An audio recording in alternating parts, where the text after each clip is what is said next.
నేనెంతో మురిసిపోయాను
ఎంతో గట్టిగా గట్టిగా. ఈ పాట రాసినటువంటి ప్రశాంత రాజు గారు మా సొంత వదిలి గారికి మేనమామ, సొంత మేనమామ గారు. ఆయన అనుభవం చెప్పాడు ఆ రోజు మన దగ్గర. ఆయన పరమగీతంలో చెప్తా మన భారతదేశంలోనే వినండి, ఆయన మించినటువంటి పరమగీతంలో చెప్పేవారు లేరండి. ఆ తర్వాత 2వ స్థానం వాళ్ళ మిస్సెస్కి వచ్చింది. ఆవిడ పేరు స్తోత్రరాయమ్మ గారు. దేవుని బిడ్డ నాకు ఇద్దరు బాగా తెలుసు. ఆమె కూడా నాతో చాలా బాగుండేది. అయితే ఒకరోజు దేవుడి సందులో ప్రార్థన చేశాడంట. ప్రభు, మీ అసలు రూపాన్ని నేను చూడాలి, నాకు కనిపించాలి, నాకు ఆశది అని ప్రార్థన చేస్తే దేవుడు అతనికి కనిపించాడంట. ఆత్మ ప్రేరేపించబడి ఈ పాట రాసేసాడు. దేవుని స్తోత్రం, హల్లెలూయా, హల్లెలూయా. మంచిది. ఆ దైవజనులు చనిపోయారు. గత 6 నెలలు అయిందని రీసెంట్ గా నాకే తెలిసింది బాపట్ల వారిని. సరే, మంచిది. ఎందుకంటే భక్తులందరూ కొనుగోబడుతున్నారు. శ్రేష్టమైన వడ్ల గింజలు లాంటి దైవజనులు వెళ్ళిపోతున్నారండి. దేవుని వాక్యం రాయబడి ఉంది, భక్తులు కొనుగోబడుతున్నారు అనే వాక్యం రాయబడి ఉంది 57. సరే, మంచిది. దేవుని బిడ్డలారా, ఈరోజు మన టాపిక్ పరమగీతము 2వ అధ్యాయం 1వ వచనం చదువుకున్నాం. పరమగీతము వచ్చేసేది. నేను షారోను పొలములో పూయు పుష్పము వంటి దానను, లోయలలో పుట్టు పద్మము వంటి దానను. దేవుని బిడ్డలారా, ఇక్కడ దేవుని యొక్క వాక్యము ఆలోచించాలి. దేవుని తర్వాత అండి ఇది. ప్రసంగి తర్వాత దీని తర్వాత చెప్పండి. ప్రసంగి కాస్ట్లోనే ఉన్నది. ఏమో అనుకున్నానే. సరే, ఒకసారి చదువుకుందాం. నేను షారోను పొలములో పూయు పుష్పము వంటి దానను, లోయలలో పుట్టు పద్మము వంటి దానను. చాలు. దేవుని బిడ్డలారా, షారోను ఫలము ఎందుకు విశేషకరమైనది? ఆ షారోను ఫలంలో పుట్టిందంట. ఏంటది? మామూలుగా పుట్ల. నా జన్మదినము ఎలాగంటే ఏమేమగంటే అని చెబుతున్నది. నేను మామూలుగా పుట్టలేదండి. అందరి తల్లులు పుట్టినట్టు వెళ్ళి కట్టుకున్నట్టు వచ్చినట్టే వచ్చాను, కానీ నా పుట్టుక, నా జన్మ తీర్చి వేరండి. లోయల్లో పుట్టు పద్మం వంటి కాదండి. ఎక్కడో లోయల్లో పుట్టాయి. ఎవరైనా లోయల్లో పుట్టారా? అడవుల్లో పుట్టారా? ఎడారిలో పుట్టారా? చలియర్లో పుట్టారా? ఏమండి, ఏమేమి వర్తిస్తున్నది? లోయలో పుట్టు పద్మం వంటి దానను అని అన్నది. ఆమె జీవితమును ఆమె పుట్టలేదు కానీ, ఆ విధంగా లేదు కానీ, ఆమె ఉన్నటువంటి జీవిత విధానము లైక్ అమ్మా రోజ్. వల్లి పద్మం అంటే ఇంగ్లీష్ బైబిల్లో రోజ్, గులాబీ. గులాబీ. దేవుని బిడ్డలారా, మనం చూస్తున్నటువంటి గులాబీ మొదటిగా నీవు ఇలా కోయడానికి అంత ఈజీ అయింది కాదు. అంటే కోస్తారులేండి, అది కట్ చేయటం ఎంత పెద్ద లెక్క కాదు. అది ముళ్ళలో నుండి వస్తుంది. ముళ్ళలో నుండే ముళ్ళల్లో అది వికసిస్తూ ఉంటుంది. ఒకప్పుడు నా చిన్నతనంలో ఒకే ఒక కలర్ చూశాను, కానీ ఇప్పుడు నంబర్ ఆఫ్ కలర్స్ వచ్చింది. హైబ్రిడ్ కదా. దేవుని బిడ్డలారా, ఆలోచించండి. ఏ రంగాన ఉండని, ఎట్లన్నా ఉండని, ఇవన్నీ తర్వాత అయితే ముళ్ళలో నుండి వచ్చింది. దాని యొక్క ప్రత్యేకత గొప్పది, దాని యొక్క అనుభవం గొప్పది, దాని విలువ గంభీరం, దాని యొక్క శ్రేష్టత ఎంత విలువైనదంటే ఎంతైనా సరే ఎన్నదగినది, చెప్పుకోదగినది, హర్షింపదగినది, ఎంతైనా సరే కొనియాడదగినది. ఆలోచించండి, కొనియాడదగినది అంటే నాకు సామెతల్లో ఒక స్త్రీ విషయంలో మాట్లాడుతూ దేవుడు సొలొమోను యెహోవాయందు భయభక్తుల స్త్రీ కొనియాడబడును అని రాయబడి ఉంటాయి. ఎవరంటే కొనియాడబడేది?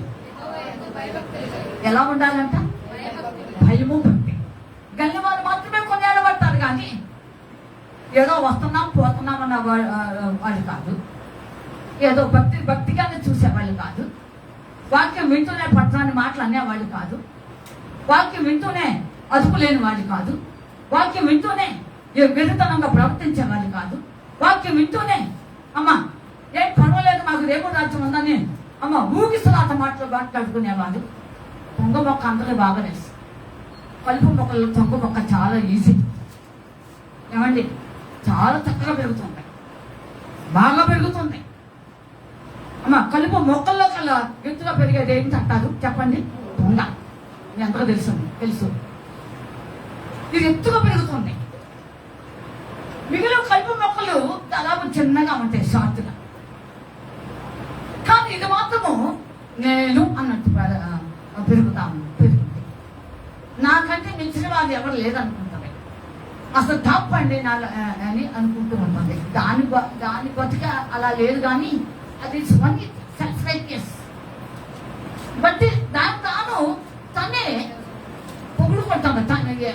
ఎవరికి వాడే పొగుడుకునేవాడు అన్ని పార్టీ వాడు అంతే. నేను ఎట్లుంటానో తెలుసా సంఘంలో? నన్ను చూడండి, నేను ఎట్లుంటానో తెలుసా? అన్నిటికీ ముందే నేను లేకుండా ఏముందండి. నేను పాడకపోతే పాట పాడేవాళ్ళు లేదండి. నేను బయట చదవకపోతే చదివేవాళ్ళు లేదండి. అసలు నేను ప్రార్థన చేయకపోతే అలా కాదు, దేవుడిని ప్రార్థన చేసేవాళ్ళు లేదండి. అసలు అక్కేమండి అక్కడ కూర్చోబెట్టానే మాట్లాడగలను.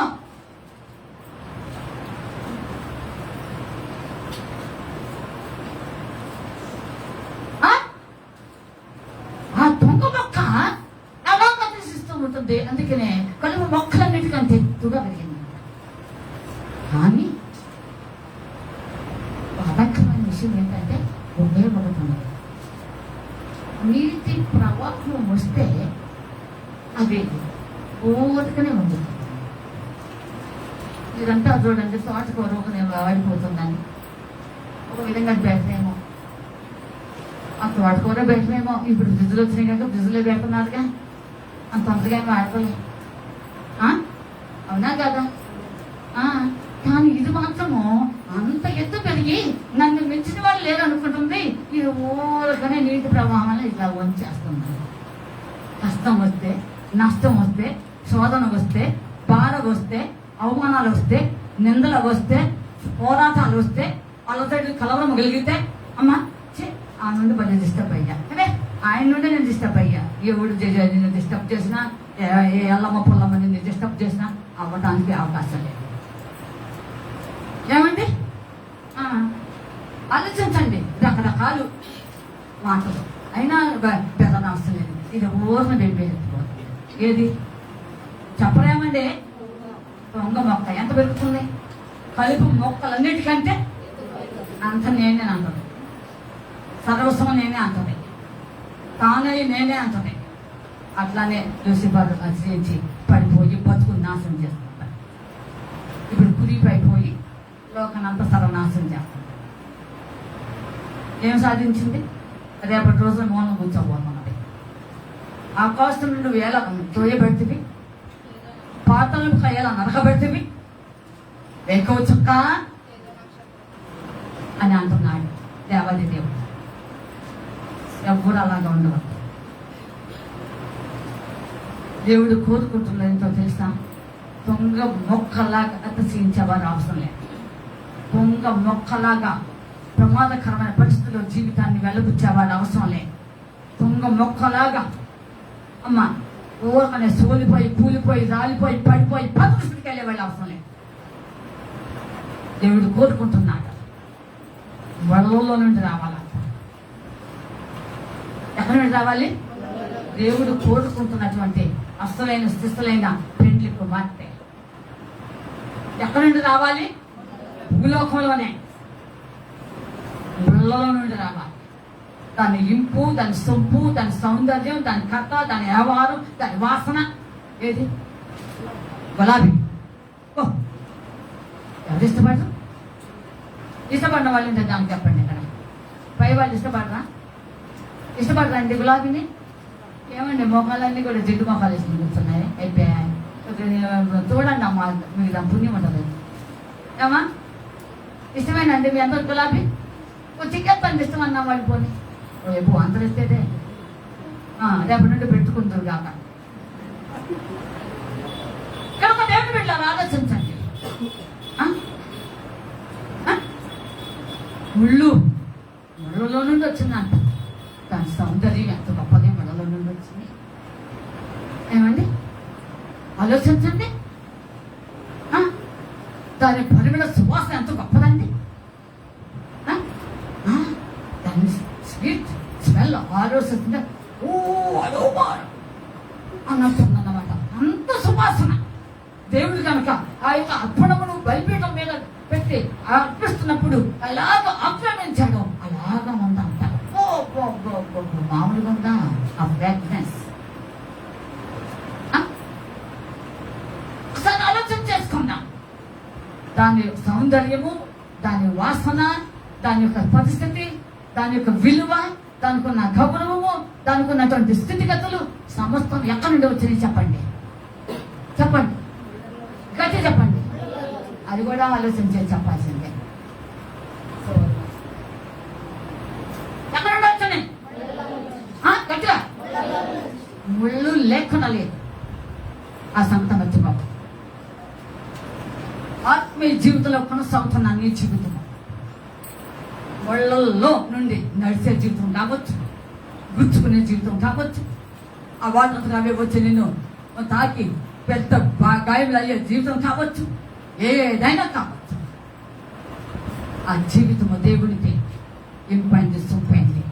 దాంట్లో నుండి వచ్చే ఆ రోజు ఎలా ఉందో తెలుసా అండి? చాలా చక్కగా అనిపిస్తూ ఉంది. చాలా చక్కగా వికసిస్తూ ఉన్నది. నెంబర్ 2, ఆ వికసించే కొద్ది మంచి వాసన వచ్చేసింది అంట, సువాసన. 2, మూడవది చాలా అసలు దాన్ని చూడడం మనకి ఇంత అంతా లేదు, చొప్పుగా అట్లా ఉందంట. ఇకపోతే 4వదిగా దాన్ని ఇష్టపడిన వారు ఉన్నారు. ఏంటంట చెప్పండి? ఇష్టపడిన వారు ఉన్నారు. దేవుని బిడ్డలారా, ఈ విధంగా ప్రత్యేకతలు సంతరించుకుంది ఆ గులాబీ. ఈ గులాబీకి మరొక పేరు కస్తూరి పుష్పము అన్నారు. చెప్పండి అందరూ. ఎక్కడుంది ఈ మాట? తెలిస్తే చెప్పండి, మిమ్మల్ని ఏమి ఇబ్బంది పడుతుంది. ఈ కస్తూరి పుష్పం అనే మాట ఎక్కడ ఉంది? బైబిల్ చూడండి, చెప్పండి. కస్తూరి పుష్పము అనే మాట ఎక్కడ ఉంది? యెషయా గ్రంథంలో ఉంది. ఎక్కడ ఉందండి? యెషయా 35లో ఉంటుంది. తప్పదు.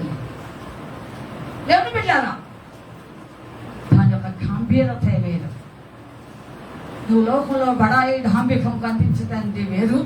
దాని ఒక ప్రత్యేకమైనటువంటి మనలో నుండి వచ్చి సంతరించుకుంది దాని యొక్క స్థితిగతులు. నువ్వు ఒరిజినాలిటీ నీకు లేదు, డాంబికత్వం, కానీ అది ఒరిజినాలిటీగా వచ్చేసింది. దాని తీరు, దాని వ్యవహారం అంతా ఆ ముళ్ళలో నుండే ఒరిజినాలిటీ ముందుకు వచ్చేసింది. అందుకని దేవుడు దాన్ని ఎంత ఇష్టపడ్డాడంటే, ఎంతగా కోరుకున్నాడంటే, ఎంతగా దాన్ని హత్తుకున్నాడంటే, ఏమండి అందుకే అన్నాడు దాని దేవుడు దాన్ని చూసి నా ప్రియురాల అన్నాడు. ప్రియురాల అనిపించుకోవడానికి 7 స్టేజెస్, 7 మెట్లు ఉన్నాయి ఆ స్థితికి రావడానికి. దేవుడు పెట్టాడు. అంతేకాదు, నా పావుమా అంటానికి 7 స్టేజెస్ ఉన్నాయి. ఒకదానికి ఒకటి మెత్తి ఎక్కితే తప్ప బాగానే. అలాగే దేవుడు పెట్టాడు. ఈరోజు ఒక ప్రత్యేకమైనటువంటి సొలొమోను రచించినటువంటి భగవద్గీతలో 2వ అధ్యాయం మొదటిలో ఆయన అలాగే సొలొమోను అనే ఆవిడ ఇద్దరు బాగా ప్రత్యేకంగా సంతరించుకుంది. ఇది కోరసులు అంటారే, ప్రక్కన వాళ్ళు అని అంటారే, వరసలు ఉంటారా లేదా అంటారు. ఇది వరణ పెడతారు అంటారు. ఏమండి అలాగే చెల్లికత్తెలు. సరే, చెల్లికత్తెలు తప్ప పెడదాం, తప్ప పెడదాం. ఇకపోతే ఇక్కడ దేవుని యొక్క వాక్య రీత్యా వాళ్ళు ఒకసారి చదువుకున్నాం. నేను షారోను పొలములో పూయు పుష్పము వంటిదానను. నేను నల్ల రేగని ప్రాంతంలో పుట్టిన పుష్పం వంటి దానను అనలేదు. రాత్రి నేలలో పుట్టిన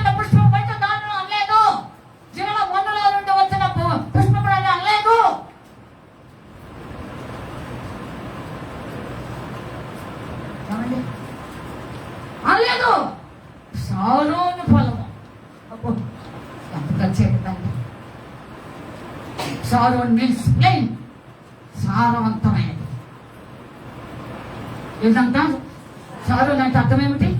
సారవంతమైనది. ఇలా ఒక సారవంతమైనటువంటి పొలంలో నుండి వచ్చాను. అది పునాది, దేవుడు వేసిన ఫౌండేషన్. ఆలోచించండి. బైబిల్ గ్రంథము 2 పునాదులు. ఒకటి అది, 2 ఇసుక. సరే, ఇప్పుడు రకరకాల పునాదులు వచ్చినాయి, ఇవన్నీ మనకు అవసరం లేదు. అపోస్తలుల బోధ అసలైన పునాది. జాతి మీద ఉన్నటువంటి పునాదికి లక్షణములు. నెంబర్ 1 అపోస్తలిక్ బోధ ఉండాలి. రెండవది అపోస్తలుల పిలుపు ఉండాలి. అంతే. మూడవదిగా క్రొత్త నిబంధనకు సాదృశ్యంగా నిలబడేలాగంటే పునాది కాదు, దేవుడు పెట్టాడు. అపోస్తలుల లాంటి త్యాగపూర్వమైనటువంటి స్థితి కల్పించాలి. కన్నీటితోనూ జాగ్రత్తతోనూ పరిశుద్ధాత్ముడు పునాది వేసేలాగా ఉండాలి. డబ్బులు బట్టి పునాదులు రావు, ఉంటాయి. నేను ఇక్కడ మందిరం కట్టడానికి చాలా ఇబ్బందులు ఎదుర్కొన్నాను, శోధనలు ఎదుర్కొన్నాను, అవమానాలు ఎదుర్కొన్నాను, నిందలు ఎదుర్కొన్నాను, గొప్ప గొప్ప మాటలు ఎదుర్కొన్నాను, నిందితుల మాటలు. ఏమండి, అందరూ నన్ను చూడాలి, పైవారితో సహా ఇంతలా మాటలు ఎదుర్కొన్నానండి. వాస్తవం. నేను ఈ రోజు సజీవంగా అని చెప్తున్న పులిపెట్టిన నన్ను చూసిన వారు, ఇక్కడ ఉన్న వారు అంతకే తెలుసు, మిగిలిన వారికి తెలియకపోవచ్చు.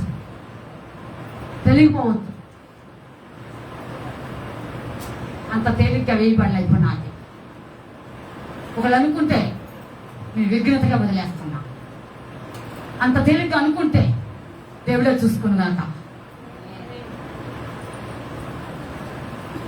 కనుక దేవుని బిడ్డలారా,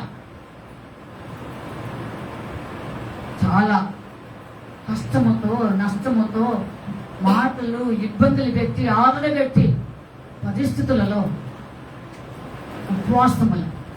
అప్పుడు ఇది మందిరం కట్టే ముందు సలోమి కూడా ఉన్నది, కాంతమ్మ, వీళ్ళందరూ ఉండాలి. గంట గంటకి ప్రార్థన, గంట గంటకి ప్రార్థన. మధ్యరాత్రి 12 గంటలకు కూడాను సలోమి వాళ్ళ ఆయన తీసుకొచ్చి ఎక్కడో పెట్టేసి ఆ ప్రార్థన చేసి ముగించేంత వరకు పాపం బయటకుంటున్నారు. తప్పిగా ఆయన బ్రతికే ఉన్నాడు. అడగండి. ఆ తర్వాత 12 గంటల మరుగున వచ్చే వాళ్ళ కోసం నైట్ ఏదో పగలు అనుకుంటారేమో, డే టైం అనుకుంటారేమో, నైట్ అయినా సరే వాళ్ళకి వచ్చారు. ఆయన 2 గంటల వరకు ప్రార్థన చేసేవారు. వాళ్ళని ఎవరో కొన్ని తెచ్చుకునేవారు. అయిపోయిన తర్వాత వెళ్ళిపోయేవారు. మళ్ళీ ఇంకొకరు వచ్చేవాళ్ళు. అట్లా 24 hours ప్రార్థన జరిగినాయి. ఏమండి, ఎంతమంది తెలిసి తీరు చెప్పండి. ఇక్కడ 1 2 వెళ్తే చేయొచ్చుగా, ఎక్కలేవా?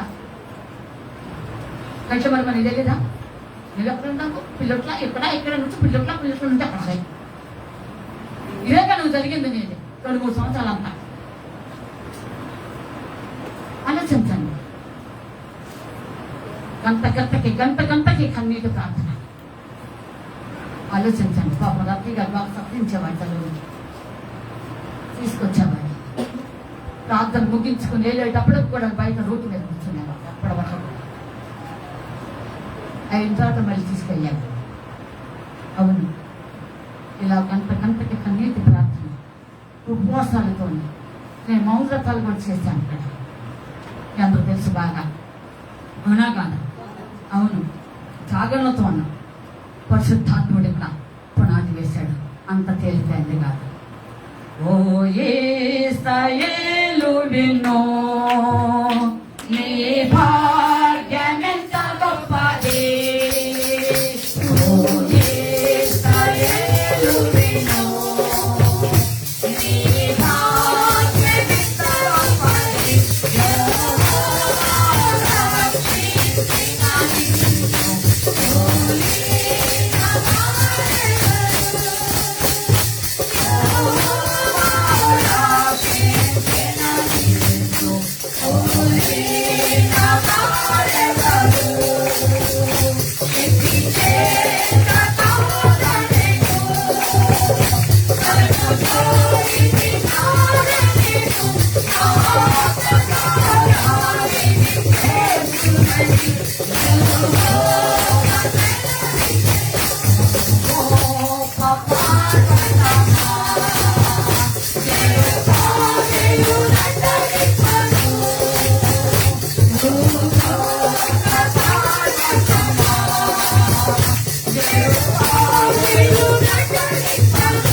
ఎంత విలువైనది ఏంటండి?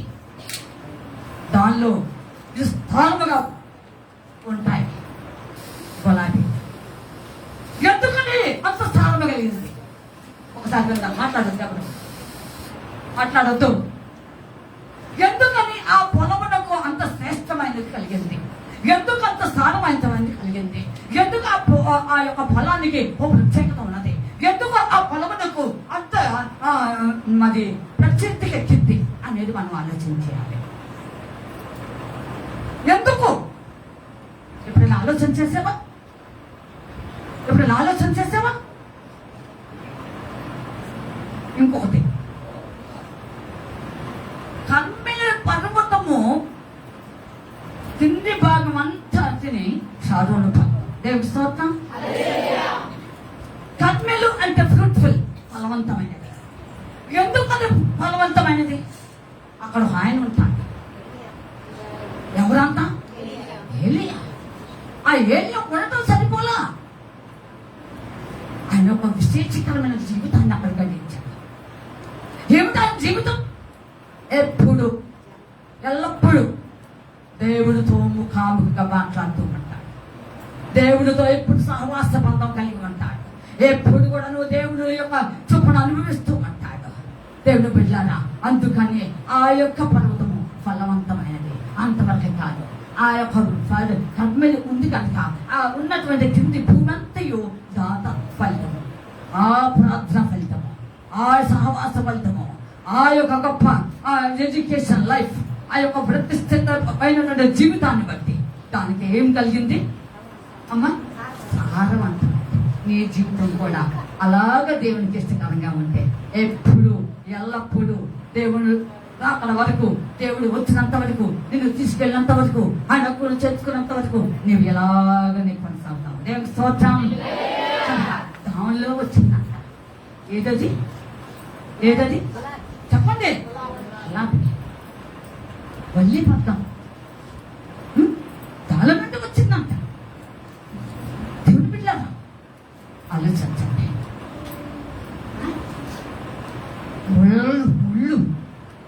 ముళ్ళు ఆ ముళ్ళు కూడా మామూలు ముళ్ళు కాదండి.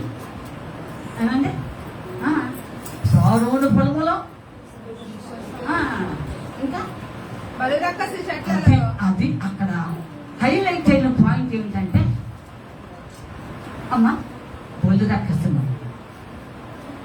అక్కడ మనం చెప్పుకోదగ్గది ఏమిటి అంటే బొల్లు దక్కస్తున్నాం.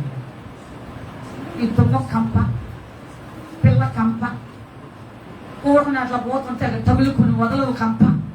అవునా కాదా? ఈ కంపలన్నీ ఒక ఎత్తు. అర్థమవుతుందా?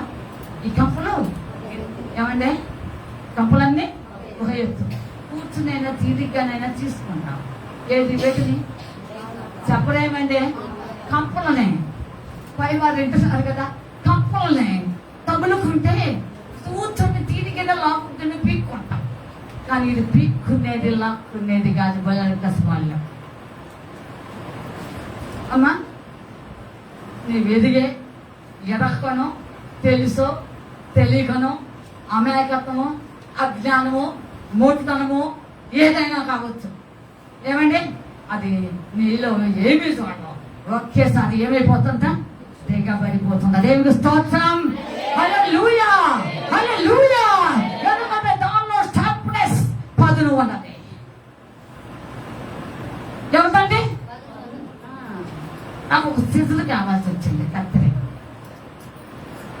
ఉన్నాను, రేపు వెళ్ళి అన్నాను, ఏమండి బాగా షార్పుడు, బాగా మంది దిగొద్దు. షార్పుడు అయితే కష్టం, మొండిదైతే ఇంకా కష్టం. అటు ఇటుగా ఉండదు, లైట్గా ఉండదు, కొంచెం షార్ప్గా ఉండదు. ఏంటి అన్న ఇప్పుడు అది ముద్దుగా ఉంటుంది అన్న. సరేనండి, ఇది బాగుందండి, తీసుకెళ్ళండి చెప్పా గారు అన్నాడు. చెప్తే ఇచ్చాను. కొత్తలోకి అది బంద్ చేసింది. సరే ఏమండి, అది పదును ఎక్కి ఉండదు. అట్లా ముందే నేను ఇచ్చేది లేదా పదును లేకుండా ఉండదు. ఇది సరాసరి ఏమైపోతుంది చెప్పలేమండి, అసలు దిగబడిపోతుంది అనిపిస్తాం. నువ్వు లాక్కుని పీక్కునే ఛాన్స్ కూడా ఉండదు. అది దిగబడి వెళ్ళిపోతుంది. అది నేను వదిలేస్తుంది. అది మాత్రం బాగానే ఉంటుంది. దిగబడి ఎలా ఉంటుంది? కన్ఫెక్షన్.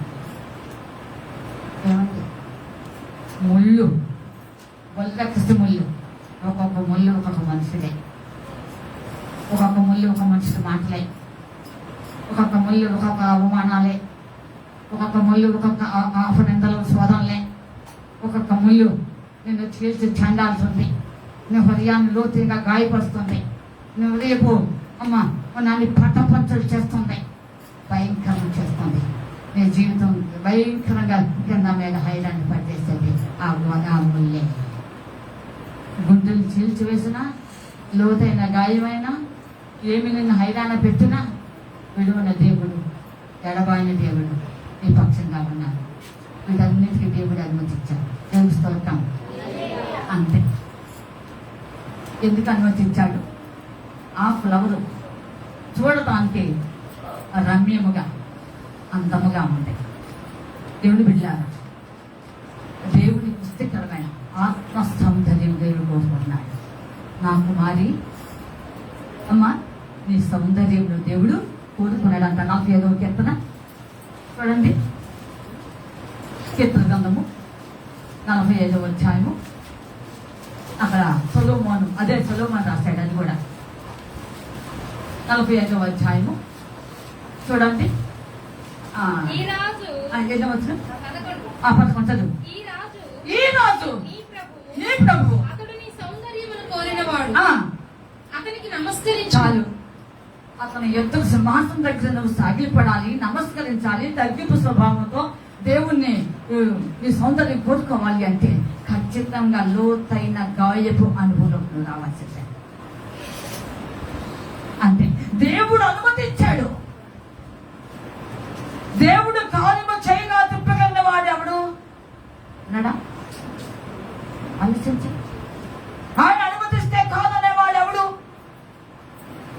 అని కావాలనే కోరుకుని నిన్ను ప్రేమించి అమ్మ నిన్ను ఇష్టడుగా ఇష్టరాలుగా చేసుకుని నువ్వు ఆయన వల్ల ఉండడానికి, నువ్వు ఒక గొప్ప సౌందర్యవంతురాలుగా ఉండడానికి, నువ్వు ఉన్నతమైన స్థితిలోకి రావటానికి దేవుడు అనుమతిస్తే నువ్వెవరివి కాదంటానికి నేనెవరిని బతకలేవుడు. శ్రమ, శోధన, కష్ట, నష్టము మాటలతో చీల్చి వేసిందంటే మాట ఎంత భయంకరమైనదండి. కొంతమంది మాట్లాడరు, అస్సలు మాట్లాడరు. బుద్ధిమంతులు, శ్రేష్ఠులు, అమ్మా చాలా తెలివైన వాళ్ళు, బైబిల్ జ్ఞానం తెలిసిన వాళ్ళు, వాక్యానుభవం తెలిసిన వాళ్ళు, ప్రార్థన తెలిసిన సైలెంట్ గా చాటింగ్స్ చేస్తారు. దీంతో సావా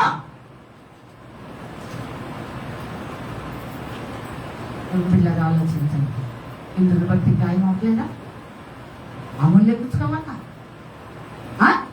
పైవారు ఉంటున్నారా? ఉంటాం. మానవా అనుకోవా?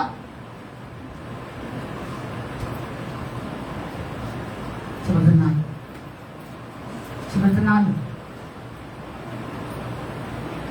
ప్రభుని నీ రాజు నీ దేవుడు ఏం కోరుకున్నాడు? ఎవరో కోరుకోవట్లేదు, ఏ అమ్మో కోరుకోవట్లే. ఎవరు కోరుకున్నారు? అమ్మా నీకు మెల్లకన్నే ఉంటాయి, మెల్లకన్నే ప్రేమించాలి. మరి ఏమంటావు? ఏంటి అంటే నీ ఇష్టమా ఆయన ఇష్టమా? మరి కాలు వంకర కుంటుతాను ఇంకొండ దేవుడు కలిగి ప్రేమించాడే, ఆయన ఇష్టం. నువ్వెవరు? బ్లైండ్.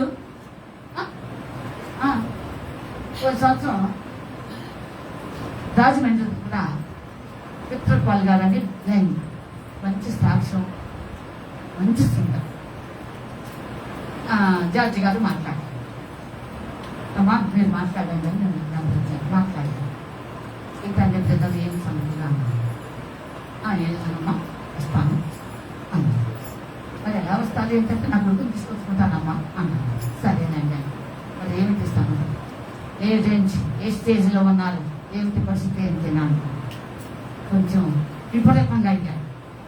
కొంచెం అనిపించింది నాకు నేను తట్టుకోలేనే, కొంచెం ఇబ్బందికరమైనా అనిపించి నాకు ఎంత వద్దు లేదు ఫస్ట్లో చూస్తాలేండి ఒక టైంలో నాకు చూసుకొని ఎలాగో ఒకసారి దేవుని చంద్రలో ప్రార్థన చేసుకుని ప్రేరేపించబడి ఒకసారి పిలుస్తాలేండి అన్నాను. కాదమ్మా కాదు అని మరి ఏదో కూడగల బేరం అనబోయేది కానీ ఎందుకులేని దేవుడు వెళ్ళారా ఈరోజు దేవుడు అలాంటి వారిని కోరుకున్నాడు. నువ్వంటే ఎట్లా? నీ రాజు నీ ప్రభు ఏం కోరుకున్నాడు? లోతైన గాయము చీల్చి వెయ్యబడినదండి ఆ ముళ్ళు హృదయాన్ని చీల్చివేసినా సరే దేవుడి యొక్క కృప ఉద్భవించింది. దేవుడి యొక్క ఆత్మ బహిరంగమైంది. దేవుడి యొక్క ప్రణాళిక బయట తీయబడింది. దేవుడి యొక్క చిత్తము రుజువు చేసుకుంటున్నాడు. దేవుడి యొక్క వాక్యము బహు ఉన్నతంగా ప్రజ్వలిస్తూ ఉన్నది. దేవుని యొక్క అమ్మ అన్ని విషయంలో ఆయన సౌందర్యం ఆయన వలె ఉండటానికి ఇష్టపడి ఒక ఉన్నతమైన రూపుదిద్దుతున్నాడు. ఎందుతున్నాడు? మీ అందరూ ఏమైనా తెలుసు అమ్మా. మొదటి నెల ప్రారంభమైన దగ్గర నుంచి దేవుడు లోపల చక్కగా దిద్దుతున్నాడు. అవయములు దిద్దుతున్నాడు, రూపు దిద్దుతున్నాడు. మనందరం వెళ్ళి రాగానే అంత అమ్మేనండి, అంత నానేనండి, అంత అమ్మమ్మే తాతయ్యనండి. తాతయ్యలు అమ్మలుగా ఉన్నారో లేదో నాకైతే తెలియదు కానమ్మా.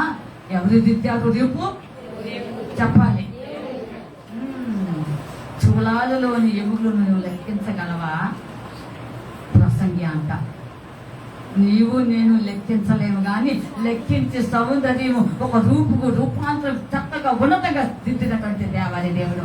అలాగే తల్లి గర్భములో ఏ విధంగా ఆ పిండమును చక్కగా దిద్ది ఒక ఉన్నత స్థితికి తీసుకొస్తున్నాడో అలాగా నీవు రావాలని, ఆయన వలె ఉండాలని, ఆయన కృప ఎంతో రుచి చూడాలని, ఆయన చిత్తం ఎంతో నువ్వు చేయాలని, ఆయన వలె జీవించాలని, ఆయన వలె మాట్లాడాలని, ఆయన వలె అడుగులు వేయాలని, ఆయనతో నువ్వు నడవాలని. అహంకారము గర్వము మాటలు, పోకిన మాటలు, కట్టుబట్ల మాటలు సమర్థం వెళ్ళిపోవాలని దేవుడు ఆయన వలె చేసుకోవటానికి ఈ రోజు పలు రక్కసి ముళ్ళని మనుషులు మధ్య మాటల మధ్య నీ జీవితాన్ని దేవుడు నింపాడు. ఆయనకు మహిమకరంగా ఉండాలని, ఆయన ఏమైందాడో నువ్వు గ్రహించాలని దేవుడు అనుమతించాడు. దేవుడు స్తోత్రం. అందుకని ఇది ఎక్కడ బలు రక్కసి వళ్ళల్లో నుండి వచ్చింది. అంత బాగా అక్కడ ఒకసారి ఆలోచించండి. వచ్చిన పాడు ఇన్నాళ్ళు తోడుగా మాతో నడిచావు, ఇమ్మానుయేలుగా నాతో ఉన్నావు. ఇన్నాళ్ళు తోడుగా మాతో నడిచావు, ఇమ్మానుయేలుగా నాతో ఉన్నావు. ఇశ్రాయేలు కాపరి నీకు స్తోత్రము. నిన్నే అనుసరింతుము జీవితాంతము. కనులైన వారే స్తుతించగా, ధనమున్న వారే మరణించగా, ఎంత తగిన వారమైనా మమ్ము కనికరించావు. మా దినములు పొడిగించి సజీవునిగా ఉంచావు. ఎంత తగిన వారమైనా మమ్ము కనికరించావు. మా దినములు పొడిగించి సజీవునిగా ఉంచావు. ఇశ్రాయేలు కాపరి నీకు స్తోత్రము. నిన్నే అనుసరింతుము జీవితాంతము. కనుక దేవుని పిల్లలు ఆలోచించండి. కనుక బలు రక్కసి ముళ్ళలో నుండి వచ్చారు. నీకు దేవుని రాజ్యం కావాలా? దేవుని వల్ల ఉండాలని ఇష్టపడుతున్నావా? దేవుని యొక్క స్వరూపంలో రావాలని కోరుకుంటున్నావా? ఆయన లాగా ఉండాలనేటువంటి కృప నీకు అనుగ్రహించబడుతుంది కదా, ధృవీకరిస్తున్నావా? అందుకనే దేవాది దేవుడు నిన్ను ప్రేమించుంటున్నాడు. నేను చాలా కాలం క్రితం మీతో నేను మాట్లాడాను. ఇలాగ వ్యక్తంగా ఉండకూడదని, ఇలాగ పనికిమాల దౌర్భక్తిలో ఉండకూడదని,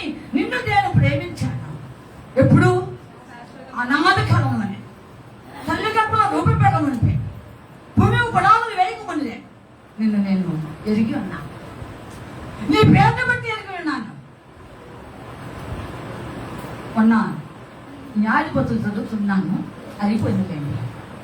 గిర్జోని చదువుతున్నాను.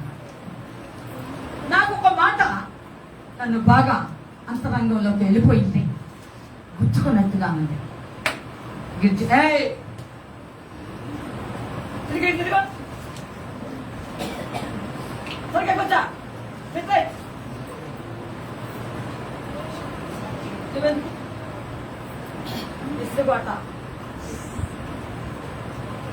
కనుక దేవుని బిడ్డారా, ఒకే ఒక మాట, చిన్న మాట, ఎంత తగ్గించుకున్నాను.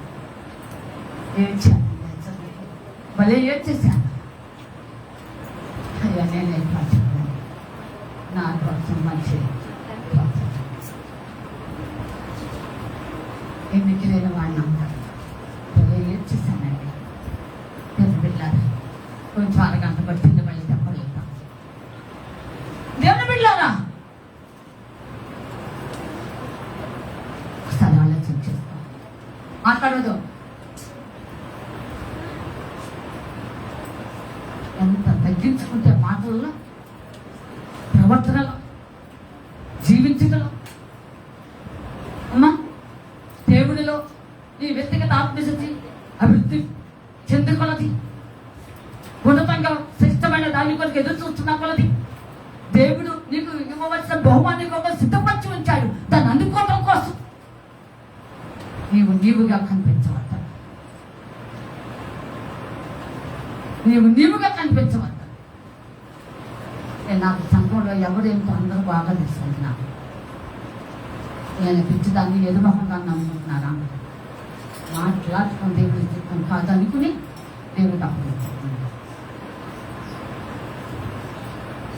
అర్థమవుతుందా? నాకు స్త్రీలు ఎలాంటి వారో తెలుసు, పురుషులు ఎలాంటి వారో తెలుసు, పిల్లలు ఎలాంటి వారో తెలుసు, పెద్దలు ఎలాంటి వారో తెలుసు. ఆ మాత్రం అజ్ఞానం అనుకుంటున్నారేమో.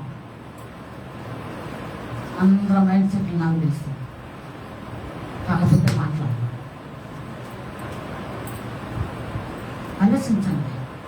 దేవుడు ఉన్నాడుగా, ఆయన తెలుసు కదా అనుకుంటాం.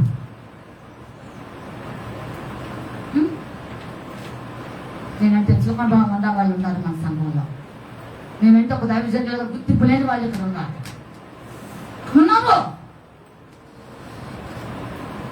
ఒక ప్రతిష్టపబడింది అనేటువంటి అజ్ఞానంలోనే ఉన్నారు. లేకుండా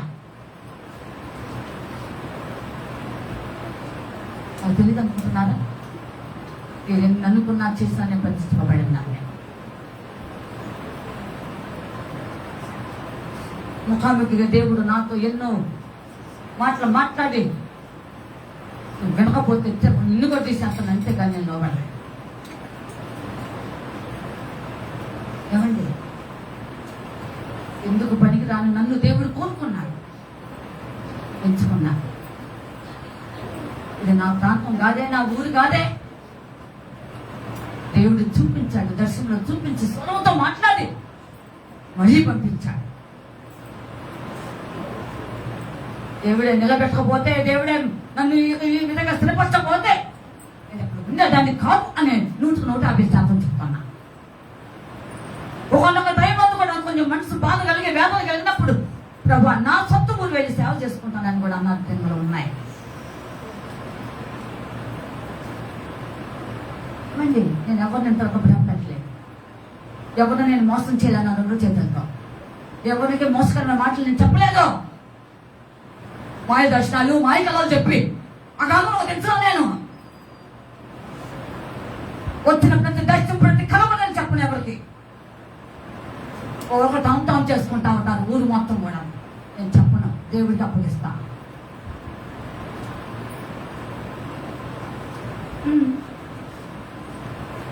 ఇలా ఆలోచించండి. ఎంతమంది దైవ సేవకురాలుగా గుర్తించారో నాకు తెలియదు, ఎంతమంది ఒక ప్రతిష్టపబడిన సేవకురాలని గుర్తించారో నాకు తెలియదు. నేను గుర్తించినా గుర్తించకపోయినా దేవుడు నాకు అప్పగించిన బాధ్యతను నెరవేరుస్తాను. నేను చచ్చే ముందే కాదు, 5-6 సంవత్సరాల ముందే పెట్టేస్తాను.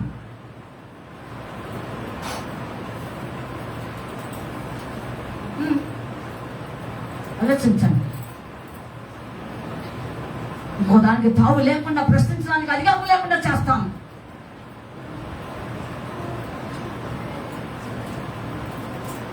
పిల్లలు ఆలోచించండి. గుర్తించగలగాలి దేవుని బిడ్డలుగా. నీ పేరుని బట్టి దేవుడు నిన్ను ఎరిగి ఉన్నాడు. ఎప్పుడు ఎదుగు ఉంటాడు? ఎప్పుడు ఎదిగి ఉంటాడు? బలు రక్కస్తు బలలో నుండి వస్తే తప్ప నేను గుర్తించాను. ఆమె ఎక్కడి నుండి రావాలి? నీ లైఫ్ ఎక్కడి నుంచి సాగాలి? నీ విధానం ఎక్కడి నుండి రావాలి? నీ ప్రార్థన ఎక్కడి నుండి పెరగాలి? నీ సహవాసం ఎక్కడి నుండి రావాలి? నీ వాక్యం ఎక్కడి నుండి రావాలి? బలు రక్కసి సారోను పొలము, ఆ పొలంలో నుండి వచ్చినట్టు ఆ బలి రక్కసి ముళ్ళుల్లో ఉన్నటువంటి ఆ ఫ్లవర్ ఉందే, ఫ్లవర్లా కాదు జీవించాలి అంటే చాలా కఠినమే. కానీ అలాంటి స్థితిలో అన్ని విషయంలో నీ జీవితం దేవునికి అప్పగించుకుంటే అప్పుడు ఆమె కాదు. అమ్మా, నీ సౌందర్యం నేను కోరుకున్నాను. నీకు ఇప్పటి నుండి నువ్వు విడవబడిన నానవని నీకు లేదు. నీ పేరును మార్చేశా. నీ పేరును మార్చేశా. ఏమిటి ఇప్పటి నుండి? ఎప్సిబా నా ప్రియురాలు. నీకు పోలేదని అర్థం లేదు. తిరిగి కట్టబడ్డావు, తిరిగి స్థాపించబడ్డావు, తిరిగి ఎవరు పిల్లగించడానికి అవకాశం లేకుండా నువ్వు నిలబెట్టగలిగినట్టుగా దేవుడు చేస్తాడు. స్టాబుల్నెస్ అనేది ఏంటో నీ జీవితాన్ని దేవుడు తీసుకుని వచ్చాడు. ఇలాగా దేవుడి కృప ఆ బళ్ళల్లో బళ్ళు రక్కసము, చేల్చబడిన అనుభవం, గాయపరచబడిన అనుభవం, కొట్టబడిన అనుభవం, అమ్మ నిందలు అవమానాలు కలిగిన అనుభవం, పోరాటములు రాపిడి ఆడగలిగిన అనుభవం నీ జీవితంలో ఉవ్వెత్తున లేవనెత్త కాదు. దేవునికి స్తోత్రం. వచ్చిందంట ఎవరు చెప్పాలి? అందరూ పైవారు చెప్పాలి. వాళ్ళు రక్షిస్తున్నాయి. ఏందో బాగుంటామంట. సుఖం వచ్చింది. ఏమొచ్చిందంట? ఏమొచ్చింది? సుఖం వచ్చింది. నువ్వేమో పెద్ద అవుతావు, ముఖమైన దానివా ఏంటి? ఇదో పెద్ద గరాలాగా ఫీల్ అవుతున్నావు. ఇదో కూలిపోయి రాలిపోయి పోకుండా అంటే ఇప్పుడే నాకెందుకు ఏమొచ్చింది? నేను అనుకోలేదండి. ఏమొచ్చిందంట? సుఖం వచ్చింది. అబ్బో, ఇప్పుడు అందరూ మామూలు అయిపోయింది. సుఖం అందరూ మామూలు అయిపోయింది. అంటే పెద్ద విశేషంగా షుగర్ దాకా చచ్చిన లేదు, బతుకుతున్నా. ఏమండి చెప్పండి, షుగర్ చచ్చానమ్మా? మా నరసింహ గారు లేదంట. ఆమె గారు చెప్పేసింది, మీకు సర్టిఫికేట్ ఇచ్చేసింది. కనిపిస్తుంది. ఏమండి ఆలోచించండి. హార్ట్ పేషెంట్స్కే 15-20 సంవత్సరాలని డాక్టర్లు చెప్పి బయటకు పంపిస్తున్నారు. ఏమో రాగాలు నీరు కారిపోతున్నట్టే. ఏమి రాకూడదు, ఈ దేహానికి రాకూడదు. ఇంకో ఆ దేహానికి ఏదైనా వస్తాయి దేవుని చిత్తంలో ఆయన లాగా ఉంటున్నాను. ఆయన స్వరూపకు రావాలని ఒక అందమైన ఆ రోజులాగా నువ్వు ఆయనకి ఇష్టంగా ఆకర్షించబడాలి. చూసారా, ఇజ్రాయేల్ నడుస్తుంటే అమ్మ దేవుడు వారిని ఆకర్షించుకున్నాడు. అందుకని పాట పాడడానికి ముందు జాన్వశ్రీ గారు పాడింది. పాట ఉండాలి అని ఇప్పుడు ఎవరు పాడలేదు. అవును, పాడాలి. నన్నాకర్షించిన నీ ప్రేమ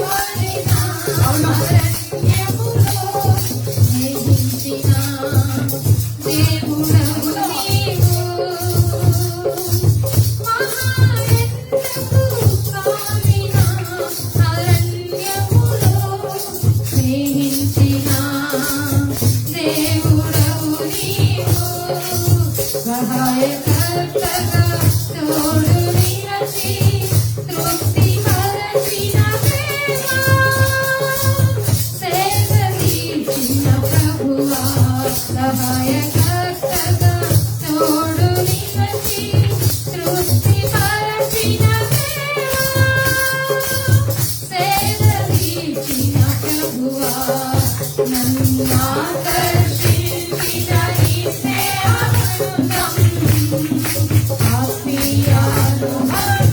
చాలమ్మా. చూసారా, ఆయన ఆశ్చర్యం తీసుకున్నాడండి. మహానందకు శ్రమలు శోధనలు కష్ట నష్టములతో ఉన్నప్పుడే దేవుని ఆత్మ నిన్ను ఆకర్షిస్తుంది. దేవుని ఆత్మ నిన్ను దర్శిస్తుంది. దేవుని ఆత్మ నిన్ను ఊరితో లేవనెత్తుతుంది. దేవుని ఆత్మ అన్ని విషయంలో నిన్ను నిలబెడుతుంది. కింది వారిగా చేయడు, పై వారిగా చేస్తాడు. అంతవరకు నువ్వు ఓటు పడతాయి, అంతవరకు నిరీక్షించాలి. ఒళ్ళు రక్తస్య మెడలో ఉంటున్నా ఒళ్ళు శ్రమలు శోధనలు కష్టములు ఆర్థిక ఇబ్బందులు అనేక పరిస్థితులు వస్త్రహీనత ఎన్నెన్నో నా ఆత్మీయ తల్లులు నాకు వారి సాక్ష్యం చెబుతూ అమ్మా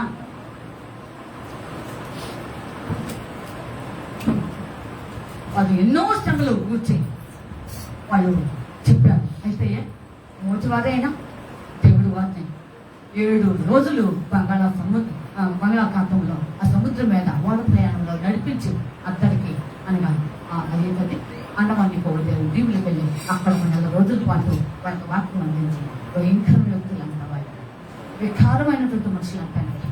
చాలా భయంకరంగా ఉంటారంట.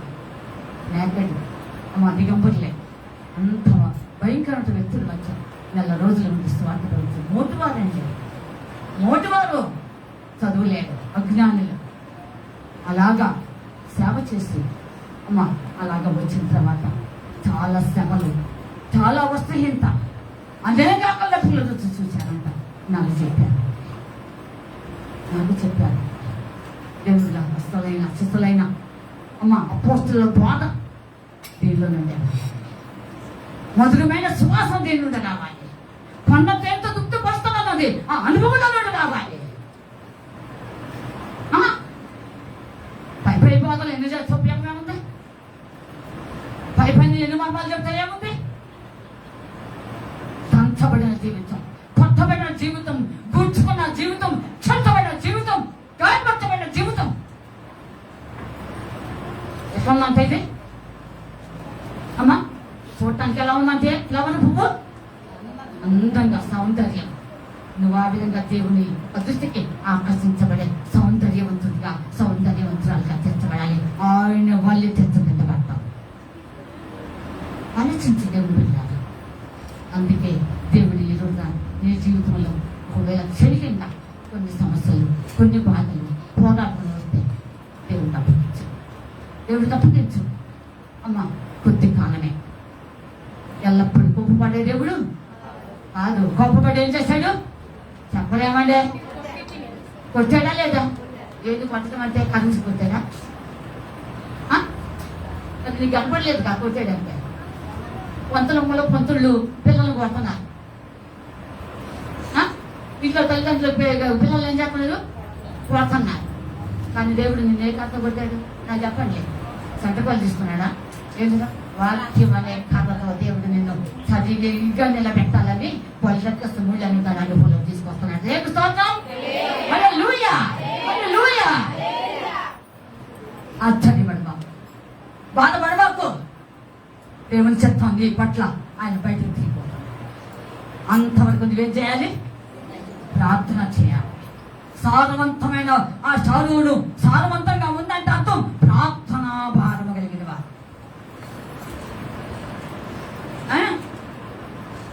రెండవది వాక్య భారము కలిగిన వారు. మూడవది కన్నీటి ప్రార్థన కలిగిన వారు. దేవుని ఎదుగు వస్తే పొగిలి ఏడ్చి ఏసేల పాదములు తట్టేవారు. ఇలాంటి అనుభవం కలిగినటువంటి వారు అనగా ఎలా ఉంటుందంట? సారవంతంగా శ్రేష్టంగా ఉంటుందంట. అలాంటిది వేస్తారు చాలా ఏమండి. దానిలో నుండి వచ్చిందంట ఉన్నతమైన ఫ్లవర్. ఎంత బాగుందండి చూడటానికే కాదు, దేవుడు నిన్ను హడావుడిగా ఆకాశుడి దిగి వచ్చి నిన్ను హత్తుకునేలాగా ఆకర్షించుకునేలాగా చేస్తాడు. ఆ శ్రమలే నిన్ను అంత వరకు తీసుకొచ్చాడు. శ్రమలు లేకుండా దేవుడి దర్శనానికి సిద్ధపడాలనుకోవటం అస్తాంశభావం. శ్రమలు లేకుండా నాకు అక్కడ స్థానం ఉందని చెప్పుకునే సిగ్గుమాలి మాట ఇంచుకుంటుండదు. నేను ఇప్పుడే వెళ్ళిపోతాను అనుకోవటం అంతకని టాపిక్ అర్థం మరొకటి. ఏమి చూసావు ఏమి అనుభవంలోకి వచ్చావు ఆలోచించండి. వ్యాధులు బాధలతో ఈ శరీరం పుట్టం వేయబడుతుంది. ఆలోచించండి. ఒక రోజు శాంతి నన్ను చూసి అంటా ఉంటుంది, ఎందాక అన్నం వస్తుంది తగ్గిపోయింది, బాధ కొంచెం తక్కువ, ఒకటి ఇడ్లీ అన్న తిన్నావా, ఇంతన్న తిన్నావా, వచ్చాడు కొద్ది చిన్నట్టు లాభం అడిగితాను, ఇంతన్న తిన్నావా, ఇడ్లీ అన్న తిన్నావా. దేవుని కొరకు ఇది మంచి కూడా. ఒకరోజు నేను ఎక్కడికి వెళ్ళాలి, మంటి కూడా మెల్లప్పుడు బలహీనమై నశించునది, మంటి కూడా మెల్లప్పుడు బలహీనమై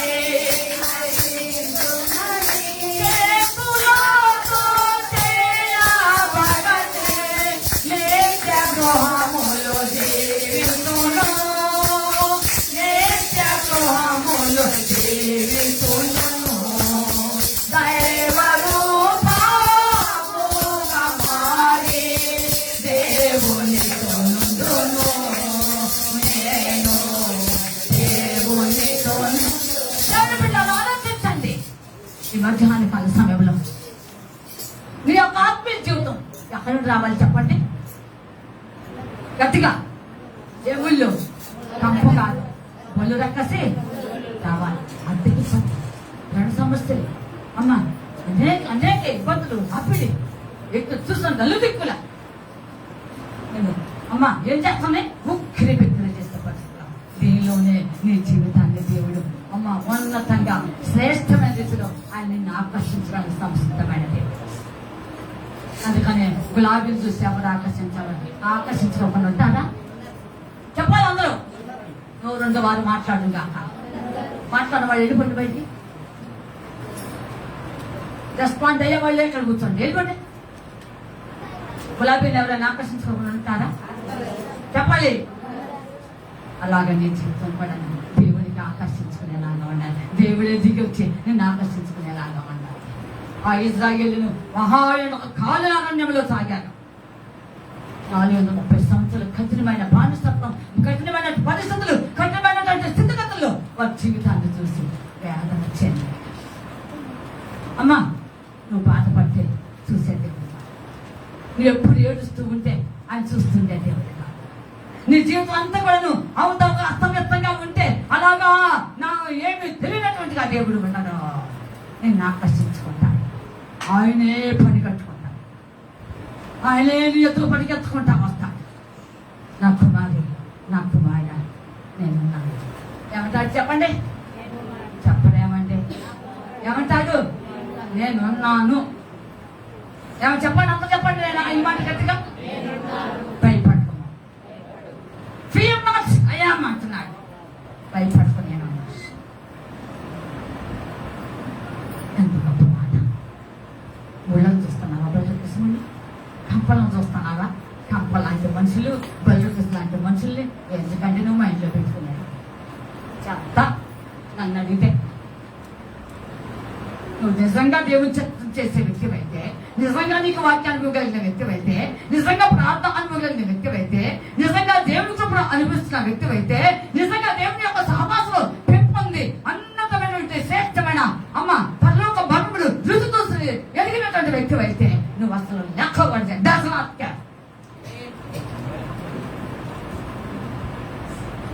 అంతే. మనిషిస్తాడా నీకు పరలోక రాజ్యం చెప్పండి అమ్మా. ఏ సహోదరుడు తన సహోదరుని రక్షింపా లేరు, రక్షించమని ఏమడో నీకెందుకు మంచిది. గోయింగ్ ఏం చేయాలి, నీ జీవితం ఏముండాలి, వెళ్ళిపోవాలి అంతే. అలాగే సాగించు. వాళ్ళు రక్షిస్తూ వాళ్ళలో వచ్చింది ఎత్తు సూచన ముళ్ళు ఆమోదించి ఉన్నాయి. ఆ జీవితాన్ని ముళ్ళు కప్పివేస్తున్నాయి. చిన్న అనుభవం చెప్తాను. నేను బాప్తిసానికి సిద్ధపడుతున్నా. ఏనండి, బాప్తిసం తీసుకోవాలి. కొత్త సంవత్సరం జనవరి 1. ఆ రోజు కోసం 4 రోజులు మౌన వ్రతం అంట. అలాగా ప్రార్థన చేసుకుంటున్నా. నాకు దేవుడి స్వరం కూడా వినిపించింది. వినండి, దేవుడు యొక్క కోట్ల ట్యూబ్ లైట్ల కంటే వినోదమైన విలువైనటువంటి వెలుగు నా మీద ప్రకాశిస్తున్నది. దేవుని ఆత్మ నాతో మాట్లాడింది. లెమ్ము చేతులిమ్మని పాట పాడింది. లేచా దేవునికి స్తుతించుకున్నాను. మళ్ళీ ప్రార్థనలో ఉన్నా. నా తర్వాత నాకు చిన్న దర్శనాన్ని దేవుడు చూపించాడు. ఎత్తైన కొండ ఉన్నది. ఎంత ఎత్తైన పర్వతం అంటే ఎంతో ఎత్తుది. నీళ్ళ కోసం అని పిండి తీసుకున్న ఆ ఎత్తైన కొండ మీద పంపు ఉన్నది, నీళ్ళ పంపు. అది కొట్టుకొని బిందును నింపుకొని బిందును మోసుకుని నెమ్మదిగా అలాగా వెళ్ళాను. ఆ బిందు మీద నీళ్లు పట్టుకున్నాను. వచ్చేటప్పుడు ఇరు ప్రక్కల ఆ పర్వతమునకు ఇరు ప్రక్కల భయంకర బరుల కసిములు ఉన్నాయి. గాలి వాన భయంకరంగా ఉంది. అవి నన్ను గుచ్చుకున్నాయి. చచ్చిపోయాను. నా శరీరం అంతా గాయమైపోయింది. కిందకు దిగే కష్టంగా బిందు తీసుకుంది. ఏంటి ప్రభు అంటే సేవ అనుభవం ఇవన్నీ ఎదురవుతాయన్నాను. అలాగే జరిగింది. తిరుగుతూ పడిపోతాను. దేవుని స్తోత్రం. హల్లెలూయా, హల్లెలూయా. ఆలోచించండి దేవుని వెళ్ళారా. అది లేకుండా సేవ పునాది అమ్మ బేసిక్ లేదు. అది లేకుండా ఒక ఆత్మీయ జీవితం కట్టబడదు. అది లేకుండా శోధ కష్ట నష్టములు, ఆర్థిక ఇబ్బందులు, అమ్మ ఆకలి డబ్బులు వస్తాయి, హీనత, ఇవన్నీ ఇవ్వడం నేను జీవితంలో ఒక అనుభవంలోకి జీవితాన్ని నేను మలుస్తుంది. ఎట్లా మలుస్తుంది అంటే ఆ గులాబీ ఎంత చక్కగా ప్రజలందరినీ ఆకర్షించుకుంటున్నారు. అమ్మా అది ఆకర్షించుకోవట్లా. జనమే దాన్ని చూసి ఆకర్షించుకున్నారు. ఏది ఆకర్షించుకుంది చెప్పు? ప్రజలు ఆకర్షించుకున్నారా లేదా ఇదే ఆకర్షించిందా? ప్రజలు ఆకర్షించారు. దాన్ని చూసి, దానిలో ఉన్న మాధుర్యాన్ని చూసి, దానిలో ఉన్న అందమైన తీరు చూసి, అది ఎలాగా ఆ మొళ్ళలో నుండి ఎట్లా వచ్చిందో అనేది గమనించి జనం ఆకర్షించుకున్నారు. అమ్మా నీ పాదతులు అనేక మంది నా పెద్దలు ప్రజలు నీ పాదల మీద పడి నమస్కారం చేస్తారని యశప్రాప్త అంటాడు. రేపు స్తోత్రం. ఇలా ఉండాలని కోరుకుంటున్నావా? ఎలాంటి వాడి రేపు బయటకు మంచి స్థానంలో ఎత్తబడేది. ఆటోమేటిక్ వ్యక్తులందరూ రేపు విడబడాలన్నారు. అంతే. ముద్ర అవసరమే. ముద్రతో సంతోషించవాలి. ముద్ర వేసుకున్నాను కదా అని ఆకర్షించవద్దాం. విడవబడినా ముద్ర ఉంటుంది అంతవరకు. ఆ ముద్రకు తగినట్లుగా నీ ఆత్మీయ జీవితం మలచబడాలి. ఆ ముద్రకు తగినట్టుగా నీ జీవితం దేవుని చిత్తానికి అప్పగించుకునేలాగా ఉండాలి. ఆ ముద్రకు తగినట్లుగా ఒక రూపాంతర అనుభవంలోకి ఆయన వల్లే మాట్లాడుకుని ఇష్టపడాలి. దేవుని బిడ్డలారా ఆలోచించండి. ఇంతవరకు తప్పుడు అడుగులు వేసామో, కపటం అడుగులు వేసామో, ఇంతకుముందు తారుమారైన జీవితమో, ఇప్పుడు అన్ని కూడా వదులుతాం. చేడ పేడ ఉంటే వదిలిపెట్టావు. అట్లయితే నేను వెంటబడతావు. రేపు బాప్తిసంతో అనేక మంది మేము వెళ్తాం. ఏం వెళ్తాడంట? ఏం కావాల్సిన అక్కడ సిద్ధపరిచారు దేవుడు. ఏమంటుంది? నేను వెళ్తా. ఏం వెళ్ళలేదు నువ్వు. దాన్ని 10 మంది కాదు 1,00,000 మంది వచ్చినా నా దగ్గరికి నేను ఒకటే చెప్తాను, బాప్తిస్మం అవసరమే కానీ బాప్తిస్మం నేను తీసుకురాను. ఖచ్చితంగా చెప్తున్నా. శ్రమలు, శోధనలు, నష్టములు అనే బేసిక్ మీద నువ్వు రావాలి. నీ జీవితం అన్ని విషయంలో దేవుని యొక్క చిత్తానికి మలితబడి ఆయన వల్లే ఉండటానికి ఇష్టపడాలి. అందుకు పాట ఉండాలి. పాట నీ చేతితో నన్ను పట్టుకో, నీ ఆత్మతో నన్ను నడుపు, నీ చేతిలో పిల్లలు నేను కన్ను చేతులు నన్ను చెక్కులు అంతర్గతిలో పిల్లలు నిన్ను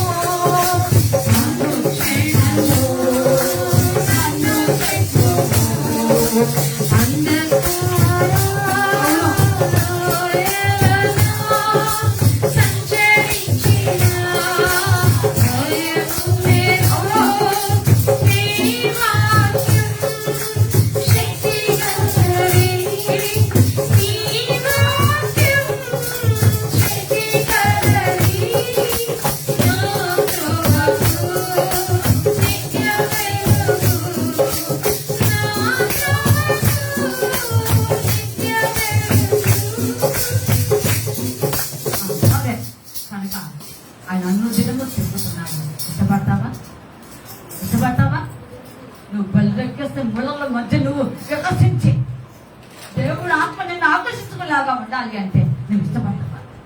నేను చూడాలి మీరు అందరూ ఇష్టపడతావా? ఇష్టపడినటువంటి పెళ్లి కుమార్తె రేపు అర్థపడుతుంటాయి. బాప్తిస్మం అనే ముసుగులో ఉండబాకు, ఆ భ్రమలో ఉండబాకు, బయటకు రా. ఇది అవసరమే. అంత మాత్రం చేత నీ క్రియలు మానకుండా, నీ మాటలు మారకుండా, నీ జీవితం మాట్లాడకుండా అంత ఖాళీ పనులు చేసుకుంటూ మోసపరుచుకుంటున్నావా? ఆలోచన చెయ్యి. ఏమి మార్పులే. తీసుకుందంటే వెళ్తాంట. ఏం మాట్లాడుతున్నారా లేదు. నాకు ఆశ్చర్యం కలుగుతూ ఉంటుంది. అయితే అసలు పట్టించుకోదనుకోండి, లేకపోతే చేయండి. నా చెవులు పడతా ఉంటాయి. ఎట్లా పోతున్నా? ఎట్లా పోతుంది? మార్పేది దేవుడే పడుతాడు నిన్ను. ఆయన యొక్క సింహాసనం దగ్గర నువ్వు నిలబడాలి, తప్పించబడవు. కోట్ల కోట్ల కోట్ల దేవదూతల మధ్య అత్యున్నత సింహాసన శ్రీడైన ధవల సింహాసన శ్రీడైన యేసు ప్రభువు అమ్మా ఆయన దగ్గర గ్రంథములు ఇవ్వబడతాయి. ఆ రోజున ఎంత చెప్పాలి? ఇప్పటికైనా భయపడు, ఇప్పటికైనా భయపడు. ఇది నీకు నాకు తగిన శిక్ష. భయపడవా? భయపడవా? ఎవరన్నది? అయ్యా ఎవరన్నది? చెప్పయ్యా తన్ని. అయ్యా అర్థం కాదు నాకు. ఎందులో మాట్లాడలేదు మీరు? ఆలోచించండి. ఎవరన్నది? ఎవరితో? బాప్తిస్మం రక్షిస్తుందండి. అతనికి బాప్తిస్మం లేకపోతే నేను దేవుడు క్షమించేశాడు. స్పాట్లో దిగొచ్చిన బాప్తిస్మం ఎవరు కదండి. అందుగా దేవుడు మొత్తం పంట పట్టేసిలోకి వెళ్తానే. ఎవరు ఎవరు ఆలోచించండి. నీకు సమయం ఉన్నది. ఎంతో వాక్యానుభవంలో తాగుతున్నా, ఎన్నో ఎన్నో విషయాలు, లోతైన విషయాలు కనుగొంటున్నావు. ఇంకా నీ జీవితం మార్పు చెందకపోతే ఇప్పుడైనా దేవుడితో భయపడు. అసలు పెళ్లి కుమార్తె ఎక్కడి నుండి వస్తుంది? వాళ్ళు రక్కసి మడుగుల నుండి లోయలో పుట్టిందంట. లోయలో పడితే బస్సు ప్రమాదమే. లోయలో పడితే ట్రైన్ ప్రమాదమే. లోయలో పడినంత ప్రమాదమే. ఎక్కడ లోయ? ఒకసారి ఆలోచించండి. పైవారు వినాలి. లోయ ఎట్లుంటుంది? చాలా భయంకరంగా ఉంటుంది. విషకరమైన పాములతో, చాలా రకరకమైనటువంటి ప్రమాదకరమైనటువంటి పరిస్థితులు, క్రూర మృగములు కూడా జరుగుతాయి. ఇలాగా ఉంటుంది. అంటే లోయ అనుభవం అనేటువంటి లోకంలో నీ జీవితం ఇలాంటి వారి మధ్య నువ్వు పుట్టాలి. మళ్ళీ తత్వం వల్లే నీ జీవితం వికసించబడాలి. వికసిస్తావా? వినాలి. వింటున్నారా? వికసిస్తావా? ఇలాంటి అనుభవం వీళ్ళే, ఇలాంటి అనుభవం వెళ్ళే వారే వ్యక్తపడుతున్నారు. దేవుడు మేఘాల మీద వాహనముగా చేసుకుని రాబోతున్నాడు. మహిమ మేఘంలో పరమ ప్రభు, పరమ తండ్రి ప్రభు యేసుక్రీస్తు వారు రాబోతున్నారు. నువ్వు ఆయన ఎదుర్కోవాలి. లోయ అనుభవంలో నుండి, బుల్లరక్కసం బుల్ల అనుభవం నుండి ఆ గులాబీ ఎంత వికసించి, ఆ గులాబీని దేవుడు ఎంత ఆకర్షించుకున్నాడు. ఆ అనుభవంలో నువ్వు ఎంత వస్తే ఎంత ధన్యత, ఎంత ధన్యత. ఇలాంటి పెళ్లి కుమార్తెని దేవుడు రేపు ఎదుర్కోబోతున్నాడు. నా కుమారి ప్రభులో చాలా కష్టాలు అందించాను. నన్ను చూడండి, నన్ను చూడాలి. తల ఉంచుకున్న వాళ్ళంతా నా కుమారుడా చాలా కష్టాలు అందించాను. ఇది కరెక్ట్ నేను చెప్పే మాట. ఇదేదో జోక్యం తీసుకోబా. ఏమండి? నా కొరకు నీ సత్యసాక్ష్యాలు నిలుపుకున్నారు. నా కొరకు వాక్యంలో సాగం, నా కొరకు వల్లకిసములలో సాగం, లోయనుకులోకుండా వచ్చాం. అలాంటి వల్లి పత్రం వల్లే వికసించిన జీవితం జీవించాం. అందుకే నేను నిన్ను కోరుకున్నాను. అందుకే నీ పక్షంగా నేను హడావుడిగా వచ్చి నేను అందుకుంటాను. ప్రియ యేసు రాజును నే చూసిన చాలు, మహిమలోనే నాయనతో నుండే చాలు. పర్వాలేదు. ప్రియ యేసు రాజును నే చూసిన చాలు, మహిమలోనే నాయనతో నుండే చాలు. నిత్యమైన మోక్షము నాకు చూసి, నిత్యమైన మోక్షము నాకు చూసి, భక్తుల గుంపులో ఇంచిన చాలు, భక్తుల గుంపులో ఇంచిన చాలు. ఉన్నవముతం పైన తలను చూసి, మన్నా కిరీటం తెచ్చి ఆనందిస్తూ, ఉన్నవముతం పైన తలను చూసి, మన్నా కిరీటం తెచ్చి ఆనందిస్తూ, పరలోక పట్టబడిన విలువను చూసి, పరలోక పట్టబడిన విలువను చూసి, ప్రతి ఒక్క గాయములో సౌకర్యం, ప్రతి ఒక్క గాయములో సౌకర్యం. ప్రియ యేసు రాజును నే చూసిన చాలు, మహిమలోనే నాయనతో నుండే చాలు. ఎంత గొప్ప నువ్వు అండి. శ్రీమణ దేవుని బిడ్డలారా, నువ్వు బ్రతుకుని కానీ జీవితాన్ని కలవలేదు. ఎంత కన్నీరైనా సరే ప్రతి బాధ కింద చేసే దేవుడు. ఐఎమ్ విత్ యు, నేను నీతో ఉన్నానంటున్నాడు దేవుడు. వేదపడుతున్నావా, దిగులు పడుతున్నావా, వేదన పడుతున్నావా, దిగులు పడుతున్నావా? అయ్యో నన్ను చుట్టూ ఆవరించేము బలరకసమయ్యో, అయ్యో లోయ అరుపులో ఉన్నానయ్యా అని అనుకో. నువ్వు గుర్తు పెట్టుతున్నావా? దేవుడి మీద భారమయ్యే ప్రార్థన మానవద్దు, వాక్యాన్ని మానవద్దు, బైబిల్ చదవడం మానవద్దు, దేవుడితో మాట్లాడటం ఆపవద్దు.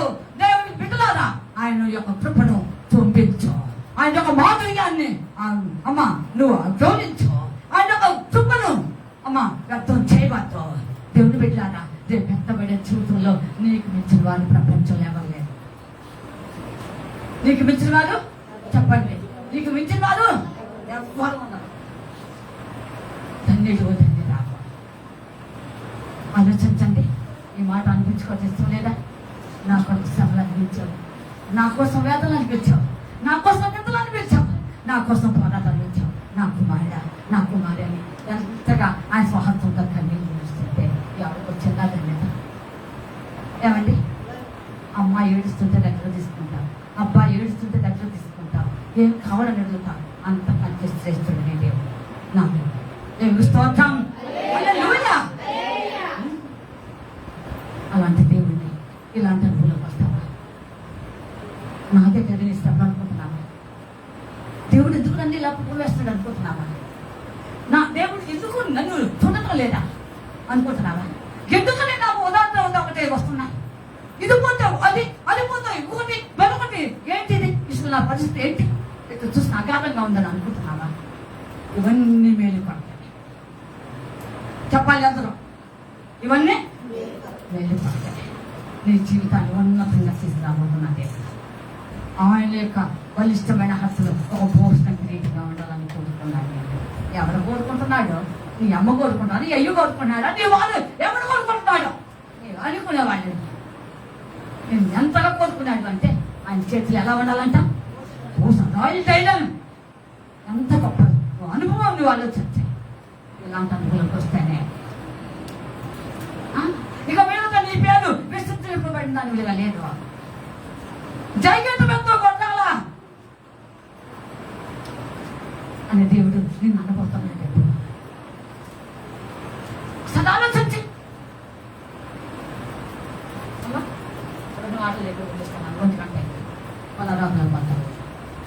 ఒకటి అనుభవం రావాలంటే నువ్వేం చేయాలి?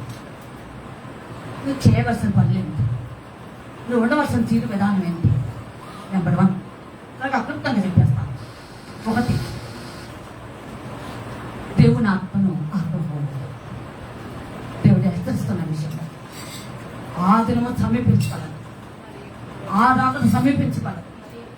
ఆ దేవుడు వచ్చి త్వరగా రాబోతున్నాడు అని నువ్వు తీసుకు వెళ్ళేంత వరకు కూడా నీ యొక్క దేవుని యొక్క వాక్య రూపంలో దేవుని ఆత్మతో నువ్వు ఉన్నటువంటి జీవితాన్ని నువ్వు ఆత్మపడాలి. దయచేసి నెంబర్ 1. రెండవది, నువ్వు అంటూ తినము అమ్మా, దేవునితో మాట్లాడు. దేవునితో మాట్లాడు. దేవునితో మాట్లాడటానికి అనుమతి ఇవ్వు. నువ్వు ఒక సమయం చూసుకో. దేవుని బిడ్డలను ఆలోచించండి. నేను డే టైం బైబిల్ చదువుకుంటా, నైట్ ప్రార్థన చేస్తా. ఎన్ని ఇబ్బందులు పడతాను చూస్తాను. మోకాలు నొప్పి, నవ్వు నొప్పి, కూర్చోలేను, ఎక్కువసేపు కూర్చోలేను, ఎక్కువసేపు నిలబడలేను. ఎన్ని పాటలు పడతాను.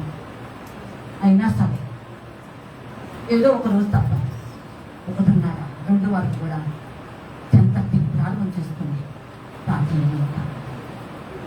ఆలోచించండి దేవుడు కదా, ఆలోచించండి. దేవుడు రాజ్యం కొరకు, ఆ చిన్న స్థానం కోసమే ఆలోచించండి దేవుడు కదా. కనుక బైబిల్ చదవడం మానుకోవద్దు. రెండవది, ప్రార్థించడం మానుకోవద్దు. మూడవది, దేవుడితో సహవాస అనుభవాన్ని పెంచుకోవద్దు. నాలుగవది, సంఘ సహవాసము వదులుకోవద్దు. నువ్వున్న పునాది ఏంటి, నువ్వున్న తీరేంటో ఒకసారి నువ్వు డిమాండ్స్ చేస్తావు. ఇలాగా వచ్చేపటి పరిస్థితులకి ఓటు వహించండి. ఓటు గొప్ప ద్రోహకాలు సహిస్తుంది. తగిన సమయం అందు ఆ ఓటుకు నీకు ప్రతిఫలం ఇవ్వబోతున్నాడు దేవుడు. ఓటు వహించు. నాయన దొరికానా, నాకైనా, నేను కనపడ్డానా, ఇలాంటి వ్యర్థమైన మాటలతో దేవుని నొప్పించవద్దు. ఓటు వహించు. దేవుని బిడ్డలారా, కనుక అన్ను దినము ఆయన శిలువలోకి వెళ్ళు. ఆయన శిలువ ఎత్తుకు వెళ్ళు, శిలువలోకి వెళ్ళు. అన్ను దినము నీ జీవితాన్ని పరిశీలించుకో, పరీక్షించుకో. ఇలాగా దేవుని అనుభవిస్తే అప్పుడు దేవుడే స్వయంగా నిన్ను ఆకర్షించుకుంటాడు. రెండవది, నా ప్రియురాలు అంటాడు. మూడవది, నా పౌరుమా, నిష్కలంకమైన పౌరుమా అంటాడు. మూడవదిగా దేవుడు నిన్ను హత్తుకునే ఉన్నతమైన స్థితిలో తీసుకొస్తాడు. ఇలాంటి అనుభవంలోకి వస్తావా? ఇలాంటి అనుభవంలోకి వస్తావా? నిజంగా రావాలని కోరుకున్నట్లయితే ప్రార్థన చేసుకుందాం. దేవుడి వారిని జీవిస్తుందాక ఆమె చేయండి.